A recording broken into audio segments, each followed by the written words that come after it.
देखिए modulus of a complex number, हमने बताया भी था ये मॉड्यूलस। एक बार जस्ट मैं मॉड्यूलस ऑफ अ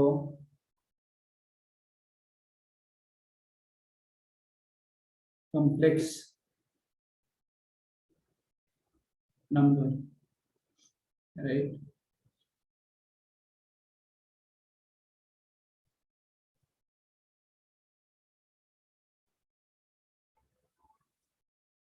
किसी भी कॉम्प्लेक्स नंबर का मॉड्यूलस होता क्या है? तो देखते रहिए आप कि ये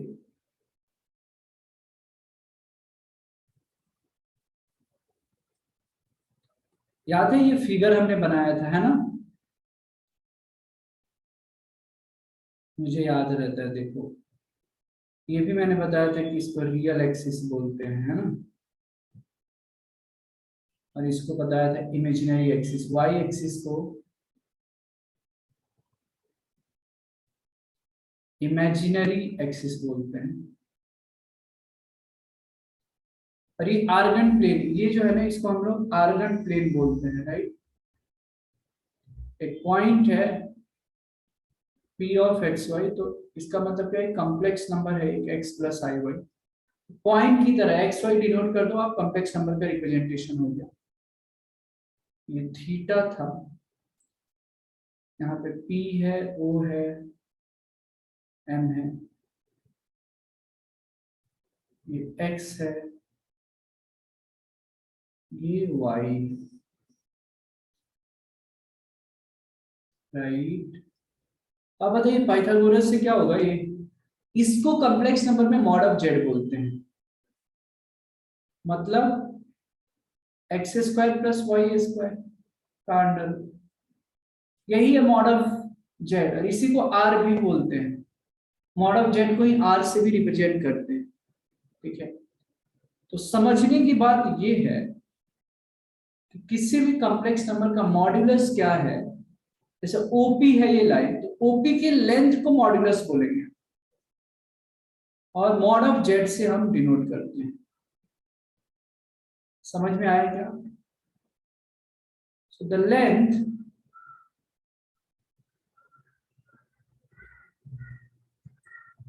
the length of the line segment, the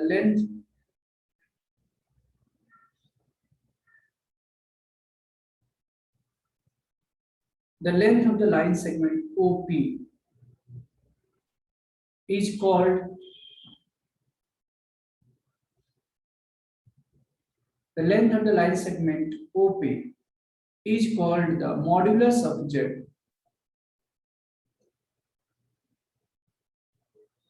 is called the modulus of Z, and is denoted by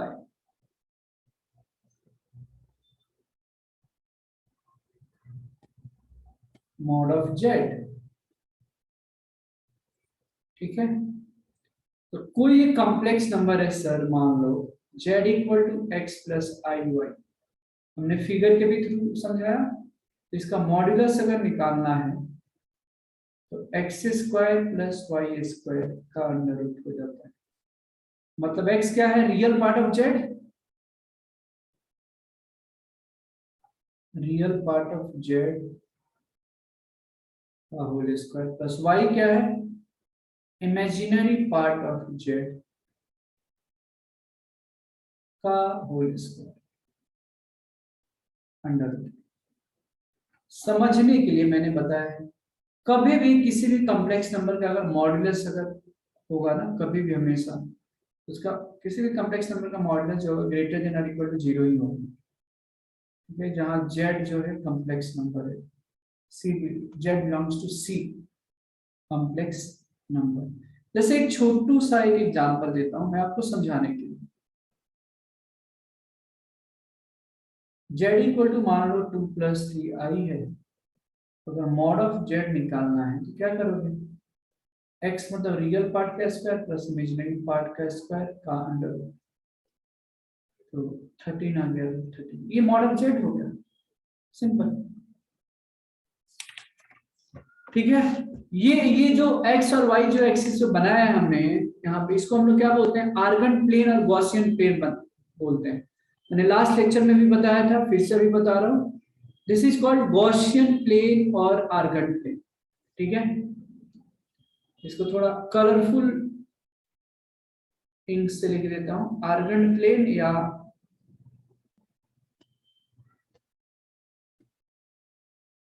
argon plane और गॉसियन प्लेन भी बोलते हैं।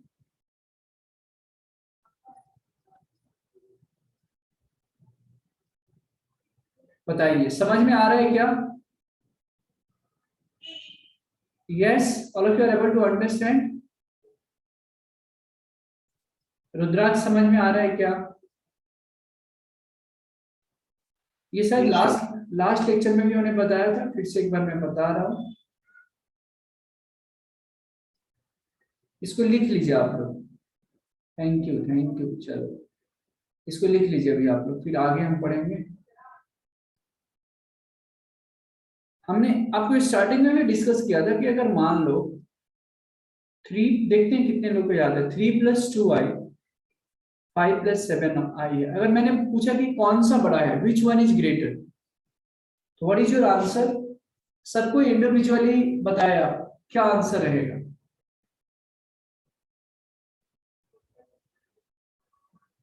z=3+2i है, एक z=5+7i है, तो दोनों में बड़ा कौन सा रहेगा? क्या बात है रुद्राक्ष, रीति, बहुत ही बढ़िया। देखते हैं और बाकी लोगों को याद है कि नहीं है।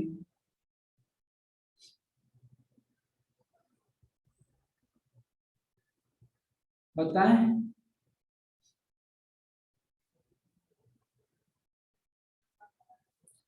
Yes Saboli, very good very good. बिल्कुल, हम देखो दो कॉम्प्लेक्स नंबर को ना कभी भी आपस में हम कंपेयर कर ही नहीं सकते हैं, वो डिफाइन नहीं होता है। मतलब कॉम्प्लेक्स नंबर में को हम डिफाइन मतलब कंपेयर नहीं कर सकते, उसमें इनइक्वालिटीज डिफाइन नहीं होता है। या yes yes Riddhi, correct correct correct. मुझे बहुत खुशी हुई जानकर कि आप लोग को याद है। ठीक है, अब मैं उम्मीद करता हूँ कि जो भी चीज पढ़ाया जा रहा है आप लोग याद रखेंगे। ओके, आगे बढ़ते हैं और हमेशा खुश रहे प्लीज। एक बड़ा इंपॉर्टेंट लाइन में बता रहा हूँ कि पढ़ना भी है, खुश भी रहना है।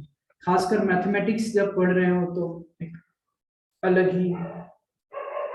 ओके, तो 3+2i 5+, तो ए कॉम्प्लेक्स नंबर जो है इसमें भी ए डिफाइन नहीं रहता है, राइट? ये डिफाइन ही नहीं रहता है कि कौन सा बड़ा है कौन सा छोटा है, ये बोलना मुश्किल होता है, तो कंपेयर हम नहीं कर सकते। ठीक है, बढ़िया। एक होता है argument of a complex number, बहुत ही प्यारा टॉपिक है। Argument of a complex number या एम्पलीट्यूड इसी को बोलते हैं। लिखिए आर्गुमेंट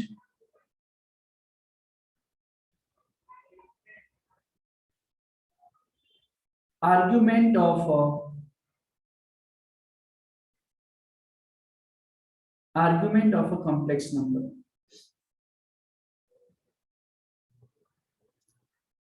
आर्गुमेंट क्या होता है कॉम्प्लेक्स नंबर में? तो आर्गुमेंट होता है बेसिकली थीटा को बोलते हैं हम लोग आर्गुमेंट। अब क्या होता है ये सारा चीज मैं बता रहा हूँ।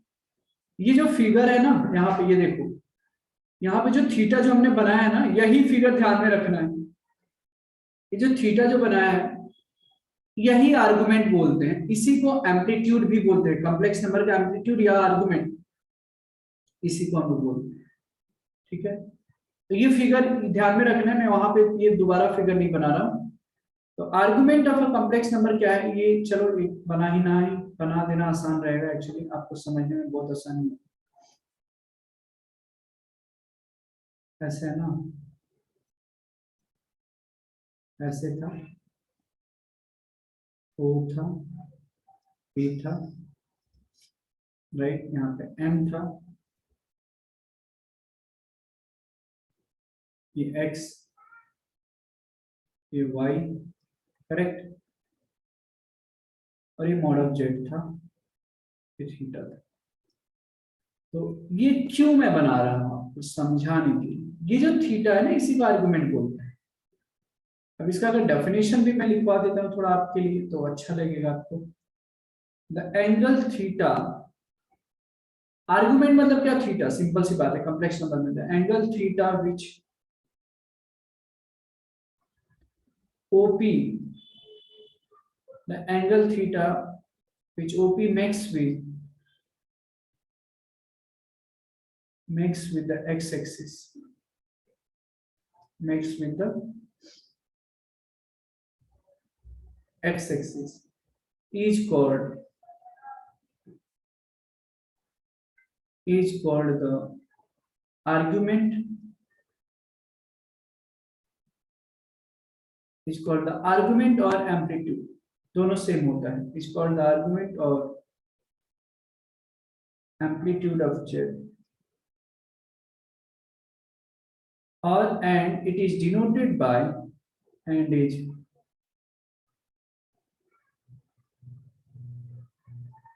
denoted by ARG, ऐसे लिखते हैं,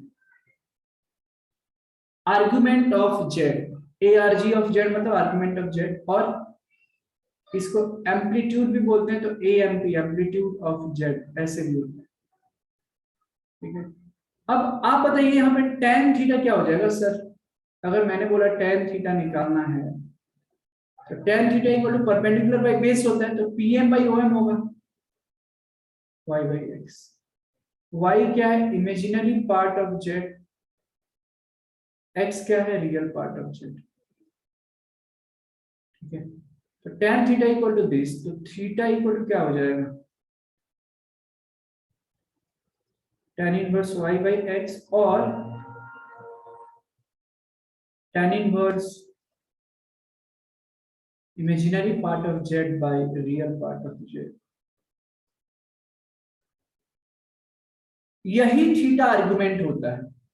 ठीक है, और थीटा के बहुत इनफाइनाइट वैल्यू हो सकते हैं 2 पाई के मल्टीपल एंगल्स पे, बट यहाँ पे there is something called principal argument, तो हमको प्रिंसिपल उसी के बीच में लिखना होता है।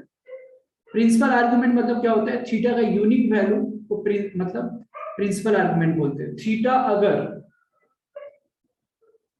माइनस पाई और पाई के बीच में होता है, मतलब 180, माइनस 180 से 180 के बीच में अगर आता है उसको हम लोग प्रिंसिपल आर्गुमेंट बोलते हैं।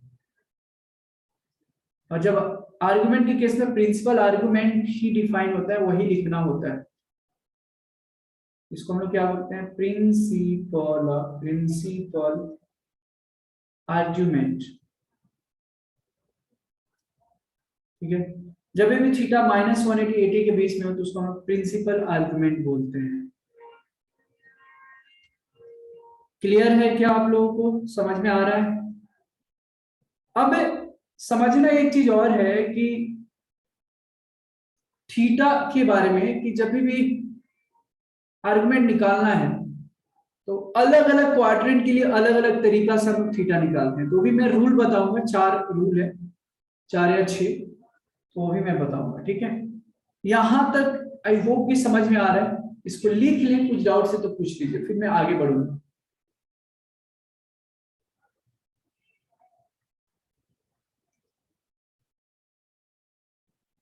तो लिखिए, the argument of Z, argument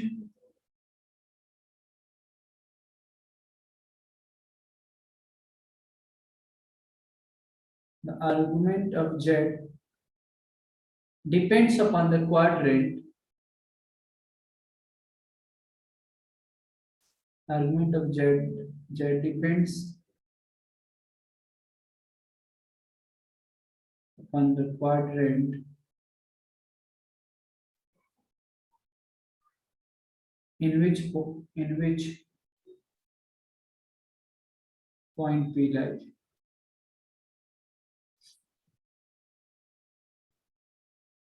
ठीक है, तो z का आर्गुमेंट जो डिपेंड करता है कि p जो है कौन सी क्वाड्रेंट में लाई कर रहा है, उसके ऊपर डिपेंड करता है। तो जो फर्स्ट केस ये रूल है, जस्ट ध्यान में रखना। फर्स्ट, अगर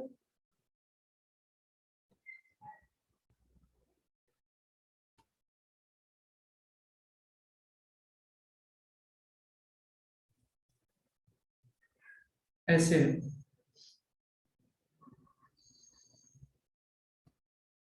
फर्स्ट अगर क्वाड्रेंट में है तो फिर x x dash y y dash, ये अगर मान लो थीटा जो है अल्फा है और पी एक्स ऑफ वाई है, ये एम है, ये एक्स है और ये वाई, राइट। तो अगर मान लो कोई क्वाड्रेंट है z equal to x plus i y, sorry कोई कॉम्प्लेक्स नंबर है, और यहाँ पे फर्स्ट क्वाड्रेंट है। फर्स्ट क्वाड्रेंट का मतलब क्या हुआ, ये जो पॉइंट है एक्स भी पॉजिटिव है और वाई भी पॉजिटिव है। ये सारे आपको ध्यान में रखने, याद रखना पड़ेगा, ये रूल है। एक्स पॉजिटिव है, वाई पॉजिटिव है, मतलब फर्स्ट क्वाड्रेंट है, यही मतलब हुआ ना। तो हम क्या करेंगे, टेन अल्फा, हम एग्जांपल भी देते जाएंगे यहां से, tan alpha equal to modulus of y by x and theta, फिर क्या हो जाएगा, अल्फा हो जाएगा। आर्ग्यूमेंट ऑफ जेड जो होगा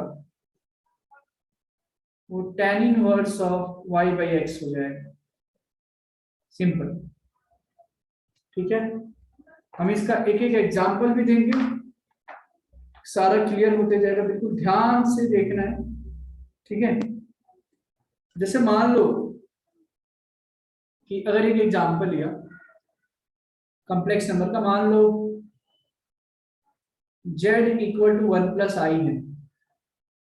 देखो x वन है, y वन है, दोनों पॉजिटिव है, पहले समझ ले बाद में लिखना। तो इसका आर्गुमेंट निकालना है तो क्या करेंगे, ये x पॉजिटिव है, y भी पॉजिटिव है, तो फर्स्ट क्वाड्रेंट में तो देखो क्या करते हैं, टेन अल्फा पहले निकालते हैं। मॉड्यूलस क्यों लेते हैं, ये नेगेटिव भी होगा तो भी पॉजिटिव लेना है, y वन है x वन है, तो वन को क्या लिख सकते हैं, tan forty five, tan alpha equal to tan forty five.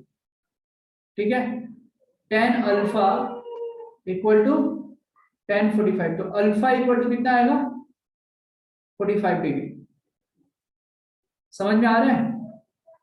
तो अब यहाँ पे देखो थीटा इक्वल टू अल्फा है, ओहो, तो ये तो ठीक है ना, फर्स्ट क्वाड्रेंट में रहेगा तो थीटा इक्वल टू अल्फा आ जाएगा, यानी अल्फा इक्वल टू 45। तो हमने तो निकाल दिया, आर्गुमेंट ऑफ जेड क्या हो जाएगा फिर directly, tan inverse of y by x already निकाल रखा है, वन बाई वन, मतलब 45 डिग्री आंसर हो जाएगा। आर्गुमेंट ऑफ कॉम्प्लेक्स नंबर जो हो जाएगा 45 डिग्री हो जाएगा। ठीक है, सबको समझ में आ रहा है क्या, रुद्राक्ष समझ में आ रहा है, सानिका, स्वरूप, रिधि, पीयूष, अबोली, मिहिक, आयरिश, देवी, अस्मित, हेत पटेल, और if you are able to understand बताइए।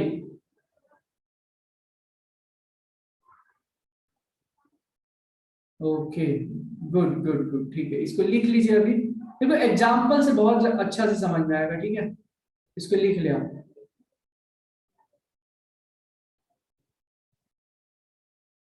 Right on the question, find the argument of z equal to one plus root three I. बताओ, one plus root three I का आर्गुमेंट बताना है, try to understand. So z equal to one plus root three I के लिए मैंने दिया था argument, तो सिंपल सी बात है, ये लगा दो यहाँ पे। आर्गुमेंट ऑफ z क्या होगा, tan inverse y by x, बस। फर्स्ट क्वाड्रेंट में है तब तो कोई दिक्कत ही नहीं है, बाकी सब में थोड़ा अलग रूल है, मैं बताने वाला हूँ इसके बाद। तो आर्गुमेंट ऑफ z बराबर क्या हो जाएगा, tan inverse of y by x, y कितना है, रूट थ्री, x वन है, tan इनवर्स रूट थ्री। अब मतलब tan की कौन से वैल्यू पे, कौन से एंगल पे वैल्यू जो है रूट थ्री होता है, तो tan 60 डिग्री रूट थ्री होता है, तो पाई बाई थ्री लिख दो, simple, pi by three answer होगा। ओके, ठीक है, तो लिख ले। अब मैं चल रहा हूं कि अगर सेकंड क्वाड्रेंट में कोई अगर पी पॉइंट है, ये देखो पॉइंट पी तो फर्स्ट क्वाड्रेंट में है, अगर यही सेकंड क्वाड्रेंट में हो जाए तो कैसे हम आर्गुमेंट्स निकालेंगे? ठीक है, लिख लीजिए इसको। हो गया, चलो सेकंड पॉइंट, अगर कोई लिख रहा हो तो बता देना। अब अगर सेकंड क्वाड्रेंट में अगर होता है, रिधि समझ में आ रहा है क्या? रिधि, रिधि समझ में आ रहा है? Okay okay. तो अगर सेकंड क्वाड्रेंट में यही अगर पी होता, ऐसे देखो, ये तो पता है first second third fourth quadrant, ये ओके, कोई बात नहीं, माइक वर्क नहीं कर रहा है तो आप मैसेज किससे रिप्लाई कर सकती हैं, कोई बात नहीं। ओके यस, तो ये मान लो अल्फा है, ये ओ है, ये एम है, और ये पॉइंट जो है एक्स कॉमा वाई है। Let's say this is x, this is y, y dash और एक्स डैश। तो ये थीटा जो होता है ना, बेसिकली हमको क्या निकालना है? थीटा। आर्गुमेंट्स मतलब क्या? एक्स एक्सिस से कितना वो एंगल बना रहा है।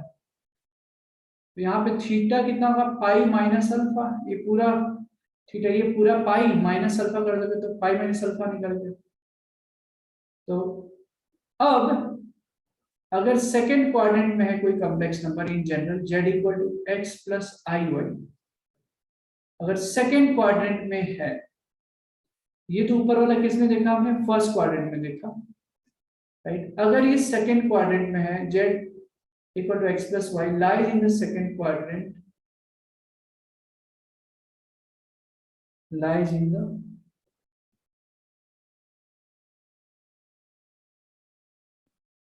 सेकंड क्वाड्रेंट, मतलब सेकंड क्वाड्रेंट में x निगेटिव होता है, y पॉजिटिव होता है, x negative and y positive. तो इसका रूल ये होता है, ध्यान से देखना, मैं एग्जांपल भी मैं देने वाला हूँ। tan अल्फा मान लो, ये मॉड क्यों देते हैं? क्योंकि निगेटिव या तो भी पॉजिटिव ही लेना है, और थीटा इक्वल टू क्या होता है? पाई माइनस अल्फा। यहाँ पे जब सेकंड क्वाड्रेंट में था, फर्स्ट क्वाड्रेंट में क्या था? थीटा इक्वल टू अल्फा था, सेकंड क्वाड्रेंट में theta equal to pi minus alpha होता है। अच्छा, और थीटा मतलब क्या होता है? आर्गुमेंट ही तो होता है। तो इसको मैं ऐसे लिख दूं, आर्गुमेंट ऑफ जेड बराबर पाई माइनस अल्फा। अल्फा हमको पता है, यहां से निकालना है, ठीक है। अब आइए एक एग्जांपल मैं दे दूं आपके लिए कि अगर सेकंड क्वाड्रेंट में कोई कॉम्प्लेक्स नंबर है तो उसका आर्गुमेंट कैसे क्या हो। तो एग्जांपल पे मान लो मैंने ले लिया कि z इक्वल टू मान लो -1 प्लस रूट 3i। अब आप बोलोगे सर ये कैसे सेकंड क्वाड्रेंट में हो गया? तो -1 निगेटिव है इधर, रूट 3 पॉजिटिव है इधर, क्या है? ये तो सेकंड क्वाड्रेंट ही है। फर्स्ट में एक्स वाई दोनों पॉजिटिव होता है, सेकंड में x negative y positive, third में एक्स वाई दोनों निगेटिव, फोर्थ में वाई निगेटिव एक्स पॉजिटिव। तो तरीका क्या होता है इसका आर्गुमेंट निकालना? तो चलो tan alpha equal to y by x, x मतलब -1, इसका मॉड्यूलस लेना है तो रूट 3 रहेगा, एब्सोल्यूट वैल्यू इसका रूट 3 रहेगा, और रूट 3 को क्या लिख सकते हैं? tan 60 डिग्री जो होता है रूट 3 होता है, यहाँ पे हमने पाई/3 रहेगा ना, तब 60 डिग्री होगा। तो alpha tan alpha equal to 10 पाई/3, तो अल्फा इक्वल टू क्या आ जाएगा? पाई/3। बस खत्म। जैसे ही अल्फा निकला, ये वाले एंगल निकला, हमको थीटा निकालना है, तो 180 में से अल्फा को माइनस कर देंगे, मतलब theta equal to pi minus alpha. Pi minus alpha, alpha मतलब पाई बाई 3। तो ये कितना हो गया, 2 पाई बाई 3। ठीक है, तो थीटा जो आ गया इस कॉम्प्लेक्स नंबर का 2 पाई बाई 3 हुआ। मतलब मैं ऐसे लिखूं कि आर्गुमेंट ऑफ जेड जो हो गया वो 2 पाई बाई 3 है। सिंपल, ये हो गया आंसर। समझ में आ रहा है क्या आप लोगों को? बताइए, क्या सारे स्टूडेंट्स को आ रहा है समझ में? आर्गुमेंट क्या हो रहा है? हमने पहले देखा फर्स्ट क्वाड्रेंट, फिर अभी देखा सेकंड क्वाड्रेंट। आपको बस ये सारी चीजें ऊपर का जो है ना, ये याद रखना है। अच्छा, सेकंड क्वाड्रेंट में होगा तो थीटा पाई माइनस अल्फा होता है, आर्गुमेंट पाई माइनस अल्फा हो जाएगा। ठीक है, इसको लिख लीजिए आप लोग। थर्ड, फर्स्ट हमने देखा फर्स्ट क्वाड्रेंट में, सेकंड क्वाड्रेंट में, थर्ड अगर ज्योमेट्रिक अगर है, अगर मान लो एक कॉम्प्लेक्स नंबर है z equal to x plus i y, right, z lies in the third quadrant, z lies in the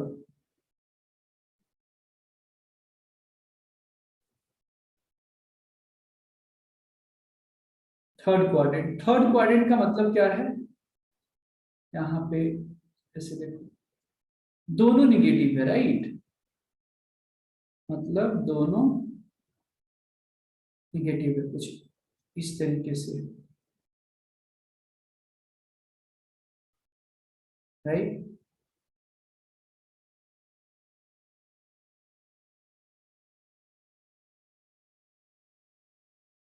ये x, x dash, y, y dash, ये अल्फा।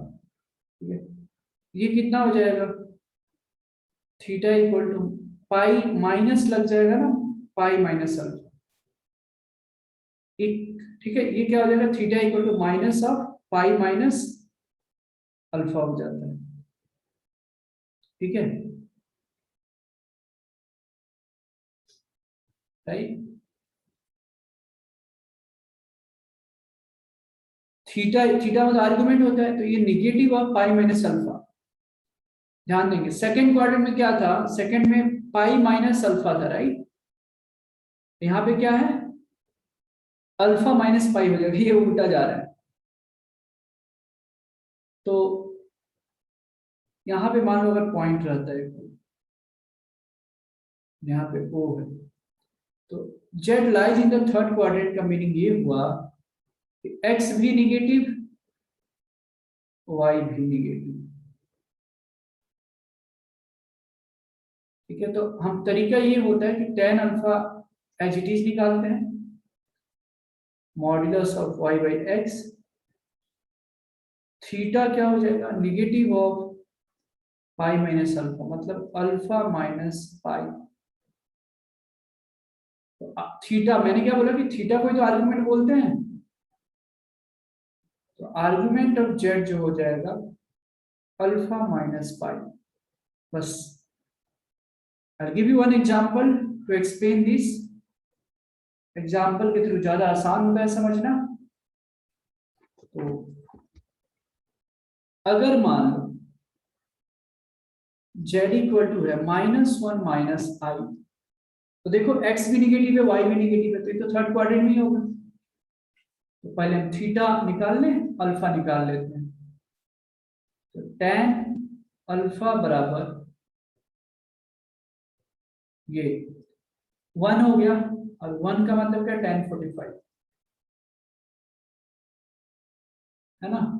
तो अल्फा की जो वैल्यू आई वो पाई बाई 4 आया। तो theta क्या होनी चाहिए सर, थीटा अल्फा माइनस पाई, अल्फा माइनस पाई, तो अल्फा की जगह पाई बाई 4 माइनस पाई, मतलब -3 पाई बाई 4। इसका मतलब थीटा मतलब मैंने क्या बोला था कि आर्गुमेंट ही तो होता है सर। आर्गुमेंट ऑफ जेड कितना हुआ -3 पाई/4। ये हो गया आंसर। ठीक है, समझ में आ रहा है? I hope that all of you are able to understand here. इसको लिख लीजिए, फिर एक फोर्थ क्वाड्रेंट पे भी आएगा, पहले इतना लिखिए। if z equal to x plus iy lies in the fourth quadrant, lies in the fourth quadrant,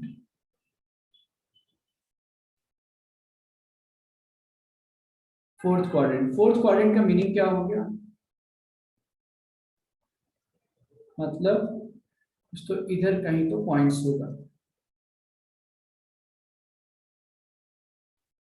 0 y इधर x, ये थीटा जो होता है माइनस अल्फा हो जाता है। हाँ, क्योंकि इसका रिफ्लेक्शन है ना, जैसे देखो थीटा इक्वल टू अल्फा, इधर माइनस अल्फा हो जाएगा है। तो यहाँ पे टेन अल्फा, फिर रूल वही। फोर्थ क्वाड्रेंट मतलब x पॉजिटिव है और y निगेटिव है। सबसे पहला काम टेन अल्फा निकाल लो, tan alpha y by X modulus and theta equal to minus alpha हो जाता है। आर्गुमेंट ऑफ जेड मतलब क्या हो गया? Minus alpha.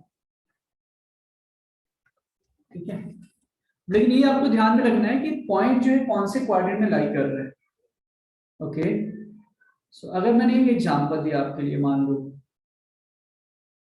यहाँ पे समझने के लिए एग्जांपल, जेड इक्वल टू मान लो √3 माइनस आई है,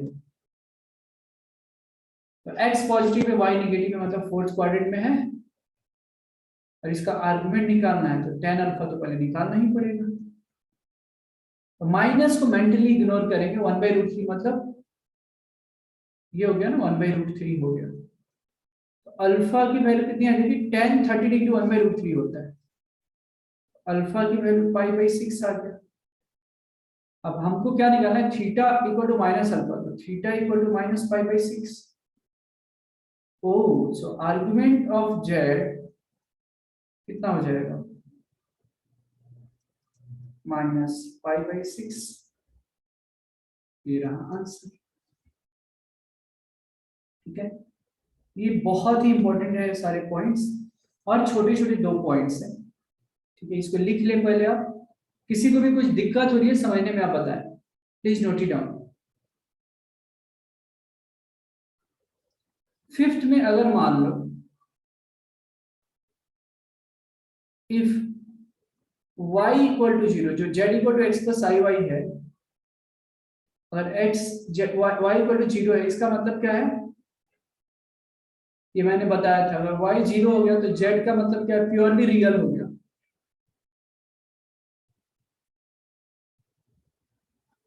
and p lies on real axis and z equal to x।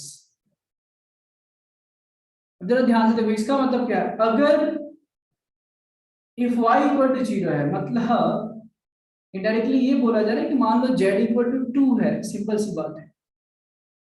तो 2 है मतलब i जो इमेजिनरी पार्ट है वो तो 0 है। तो जब मैंने पढ़ाया था स्टार्टिंग में कि अगर इमेजिनरी पार्ट 0 है तो इसको हम लोग क्या बोलेंगे? प्योरली रियल बोलेंगे। और रियल पार्ट 0 है तो प्योरली इमेजिनरी बोलेंगे। तो ये तो रियल एक्स एक्सिस पे आएगा, मतलब यहाँ पे लाई कर रहा है, वाई एक्सिस पे नहीं लाई कर रहा है। तो इस केस में अगर y की वैल्यू 0 होती है तो आर्गुमेंट ऑफ z जो होता है वो 0 हो जाता है। कब? अगर x पॉजिटिव है तो, जैसे यहाँ z इक्वल टू 2 है तो इसका आर्गुमेंट क्या होगा? 0 हो जाएगा। ठीक है, लेकिन यही चीज अगर x निगेटिव है आर्गुमेंट पाई हो जाएगा, 180 डिग्री हो जाएगा। तो let's take one example to understand. अगर किसी ने बोला कि आर्गुमेंट ऑफ 5 क्या होगा, सिंपल देखो, x अंदर में पॉजिटिव है तो 0 हो गया। किसी ने पूछा आर्गुमेंट ऑफ -1 कितना हो जाएगा, तो पाई हो जाएगा, क्योंकि x is negative, x is less than 0। बस ये ध्यान में रखना है। और एक पॉइंट इस पे है छोटा सा, वो भी हम लोग देखते हैं। इसको लिख लें, कोई भी दिक्कत है तो आप बताइए। कॉम्प्लेक्स नंबर थोड़ा बड़ा चैप्टर है, लेकिन क्या करेंगे, हमको समझना है सारा चीज इसी में। अभी तो हमने बहुत सारा मॉड्यूलस का प्रॉपर्टीज है ना, आर्गुमेंट का प्रॉपर्टीज अलग है।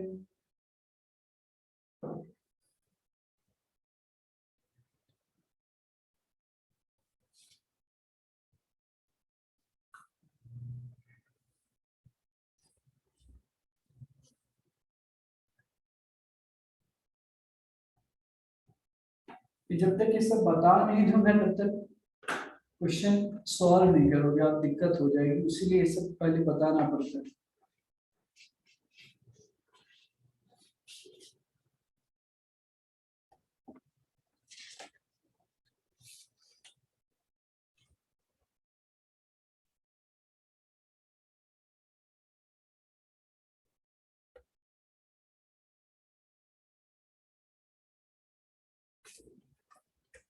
एक क्वेश्चन देता हूँ इसके बाद, लेट्स सी कि कितने लोग सॉल्व कर पा रहे हैं।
हो जाए तो बता दीजिएगा। अब इसके बाद क्वेश्चन थोड़ा कुछ करेंगे, फिर आगे देखा जाएगा कुछ। आर्गुमेंट में हो गया, मॉड्यूलस आपको मैंने बता रखा है, मॉड्यूलस का प्रॉपर्टीज थोड़ा जानना है।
चलिए अब एक क्वेश्चन है, उसको सॉल्व करना है। देखते हैं कितने लोग ट्राई करते हैं। ठीक है, फाइन। मुझे जो है यहाँ पे मॉड्यूलस का प्रॉपर्टीज हमने नहीं लिखाया था क्या, आपको बताया था? चाहे just started right. Okay, arguments का हमने बताया था, आर्गुमेंट्स का भी प्रॉपर्टीज अभी लिखाना बाकी है अभी जस्ट। ओके, कुछ क्वेश्चंस भी हम उस पर करेंगे ना फिर। चलो ये वाला क्वेश्चंस पहले कर लेते हैं। देखो, find the modulus of, write down the question.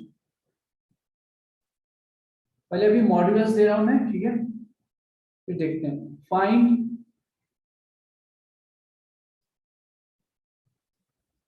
The modulus of, find the modulus of 1 plus 2i by 1 minus 3i, 1 plus 2i by 1 minus 3i। इसका मॉडुलस निकालना है। तो जस्ट सबसे पहले काम आपको क्या करना है यहाँ पे कि इसको a प्लस आई बी के फॉर्म में लाइए, ठीक है, फिर इसका मॉडुलस पहले बताइए कितना होगा, है ना। इसे कंजुगेट से ऊपर नीचे मल्टीप्लाई करके a प्लस आई बी के फॉर्म में कीजिए, फिर आप मॉडुलस निकालिए। बताइए जरा। एक्स ये होता है ना modulus under root x square plus y square, तो पहले तो एक्स प्लस आई वाई के फॉर्म में करना होगा।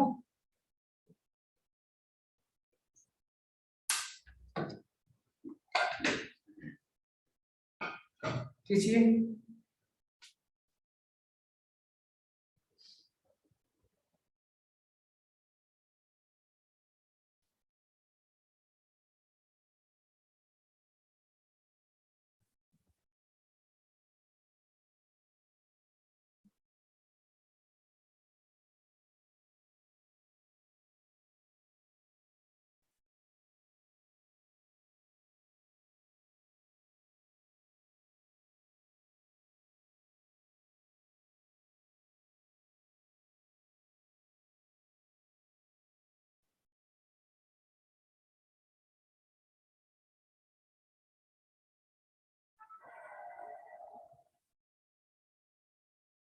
बताएं।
चलिए थोड़ा मैं हिंट देना चाहता हूँ, है ना, एटलीस्ट।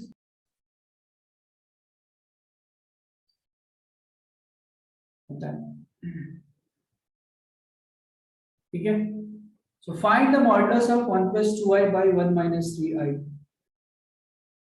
क्या बात है रुद्राक्ष, क्या बात है, परफेक्ट यार, वेरी गुड वेरी गुड, बहुत ही बढ़िया। रुद्राक्ष, इसका अब आप इसी कॉम्प्लेक्स नंबर का आप जरा आर्गुमेंट बता सकते हो निकालकर, जिसका मॉडुलस हो जाता है, फिर इसी क्वेश्चंस का आर्गुमेंट बताना है। तुरंत मैंने नहीं दिया, अदरवाइज आपको थोड़ा टफ हो जाता। अभी मॉडुलस निकाल लिए तब तो बहुत आसान हो जाएगा आर्गुमेंट निकालना। बताइए जरा। बाकी स्टूडेंट्स जरा बताएं, राइट। इसी क्वेश्चन को अगर आर्गुमेंट पूछा गया होता तो सिंपल सी बात है, इवन अगर आपको आर्गुमेंट निकालना है तो पहले तो आपको इसी फॉर्म में कन्वर्ट करना पड़ता, मतलब एक नया नया रूप आ गया इसका, z equal to minus half plus i half, है ना। तो पहले तो हम टेन अल्फा निकाल लेते हैं इसका, हाफ हाफ, ये वन ही आएगा, 1045 मतलब वन। तो अल्फा की वैल्यू तो यहाँ से 45 आ गई, लेकिन आप ध्यान से देख रहे हैं तो x निगेटिव है y पॉजिटिव है, x निगेटिव है y पॉजिटिव है, मतलब सेकंड क्वाड्रेंट। और सेकंड क्वाड्रेंट में थीटा मैंने आज ही बताया कि पाई माइनस अल्फा होता है, अल्फा मतलब पाई बाई 4, तो ये बन गया 3 पाई बाई 4। इस तरीके से आर्गुमेंट ऑफ जेड जो हो गया वो 3 पाई बाई 4 हो गया आंसर। समझ में आया क्या? अभी अंडरस्टूड? रिधि समझ में आ रहा है क्या? स्वरूप, सानिका, रुद्राक्ष, पीयूष, मिहिर, आयरिश, देवी, अस्मित, अबोली, अबोली ने तो सॉल्व किया, रुद्राक्ष ने भी सॉल्व किया था, सेकेंड पार्ट उनका थोड़ा गलती हुआ था, बढ़िया। सानिका समझ में आ रहा है क्या? सानिका,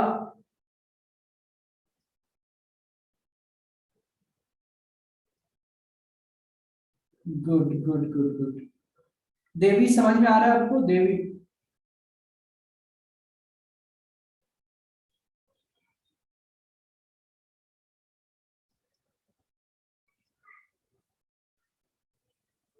ओके। रिधि क्लियर हो रहा है, समझ में आ रहा है?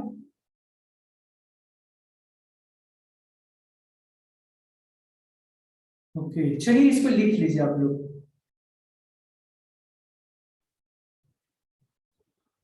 जेड इक्वल टू -3i है, तो आप इसको सॉरी 0 - 3i, मॉड्यूलस के लिए क्या, 0 square plus -3 square, mod of Z तो 3 आ गया। रही बात यहाँ पे, हाँ रुद्राक्ष सही है यार, परफेक्ट। आर्गुमेंट में देखो ये कौन से क्वाड्रेंट में है सर, यहाँ पे मैंने केस सिक्स, जो 6 पॉइंट लिखवाया था, अगर x की वैल्यू 0 होती है और z equal to i y है, उसमें भी अगर y निगेटिव है तो आर्गुमेंट ऑफ z क्या हो जाएगा, -90 ना, as y is negative, it lies on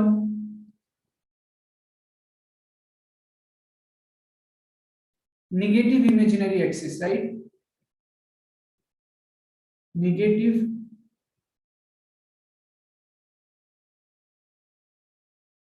imaginary axis, बस। ओके, आई होप कि समझ में आ रहा है सबको। ठीक है, ये वाले क्वेश्चन का जरा बताओ आप क्या होगा, अगर z इक्वल टू मान लो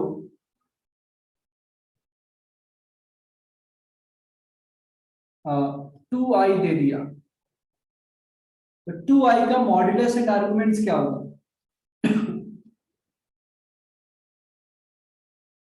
अभी तो सिर्फ छोटे छोटे क्वेश्चन मैं बता रहा हूँ, बताइए z इक्वल टू 2i का मॉड्यूलस एंड आर्गुमेंट्स क्या होगा? ये तो ओरली हो जाएगा, या एम्पलीट्यूड बोलिए,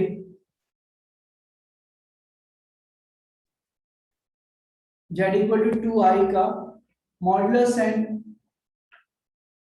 आर्गुमेंट बताइए,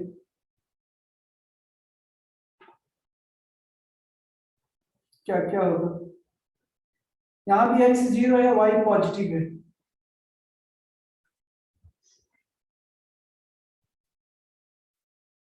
यस, अबोलिश सही है, बहुत ही बढ़िया।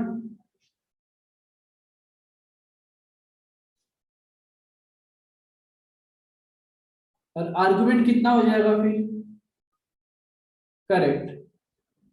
हाँ, परफेक्ट परफेक्ट, सही है। देखो सिंपल है, यहाँ पे z इक्वल टू 2y है, तो जीरो x पार्ट तो जीरो है, तो मॉड्यूलस ऑफ z तो आसानी है, आप ऐसे ही बस निकल जाएगा 2। और because z equal to 0 + 2y है, जो रियल पार्ट है वो जीरो है, और ये y पॉजिटिव है, इसका मतलब क्या होनी चाहिए? आर्गुमेंट ऑफ z π/2 होगा ना, 90, एज y इज पॉजिटिव। बस यही तो था। ओके, तो इसमें कुछ किसी को डाउट है तो आप पूछ लीजिए, नहीं डाउट है तो फिर आप लिख लें, और आज का सेशन हम यहीं पे एंड करेंगे। होमवर्क जो है ग्रुप पे दे दिया जाएगा, ठीक है? इसको रिवाइज अच्छे से करें, होमवर्क सीरियसली करें सारे बच्चे। बहुत सारे बच्चे मुझे लग रहा है कि नहीं कर रहे homework, so all of you are supposed to complete your homework, right? ठीक है, टेक्स्ट बुक और बुक से। Okay, so thank you very much, bye bye to everyone, thank you. किसी को कुछ पूछना है तो आप पूछ सकते हैं।